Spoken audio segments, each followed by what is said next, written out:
దిగ్గజ మాజీ cricketer Ricky Ponting Delhi Capitals కు హెడ్ కోచ్ గా 7 ఏళ్ల పాటు బాధ్యతలు నిర్వర్తించాడు. అయితే రాబోయే 2025 సీజన్ కు ముందే ఆయన తన బాధ్యతల నుంచి తప్పుకున్నాడు. అయితే Delhi team 2023 season second half లో పృథ్వీ షాను రిజర్వ్ బెంచ్ కే పరిమితం చేసింది. 2024 సీజన్ లో కూడా అతని కంటే Aussies young batter Jake Fraser మెక్గుర్కినే ఆడించేందుకే ప్రాధాన్యం ఇచ్చారు. ఈ క్రమంలో తాజాగా రికీ పాంటింగ్ పృథ్వీ షా గురించి సంచలన కామెంట్స్ చేశాడు. 2018లో అండర్ 19 వరల్డ్ కప్ కు పృథ్వీ షా కెప్టెన్ గా వ్యవహరించాడని గుర్తు చేశాడు.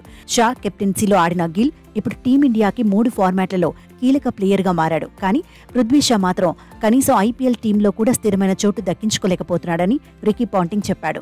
షాను పక్కన పెట్టాలని తాను ఎప్పుడూ అనుకోలేదన్నాడు రికీ పాంటింగ్. అతని వద్ద మంచి టాలెంట్ ఉందన్నాడు. మొదటి టెస్టులోనే సెంచరీ చేశాడని చెప్పాడు. అయితే ఇవి ఏమాత్రం సరిపోవన్నాడు. ఐపీఎల్ 2024 సీజన్ ఆరంభంలో సగం మ్యాచ్ల వరకు పృథ్వీ షాకి సరైన రీప్లేస్మెంట్ ని కనిపెట్టలేకపోయామన్నాడు. కోచ్ గా పృథ్వీ షాను సరైన దారిలో పెట్టలేకపోయానని అన్నాడు. ఇది నిరాశకు గురిచేసిందని రికీ పాంటింగ్ పేర్కొన్నాడు.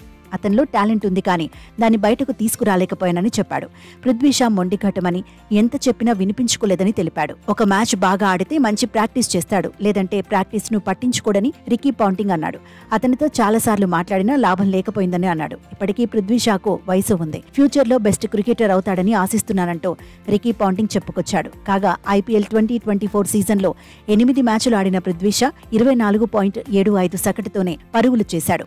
ఇక 2023 సీజన్లో 8 మ్యాచ్లు ఆడి 13.25 సగటుతో ఫ్లాప్ గా మిగిలాడు.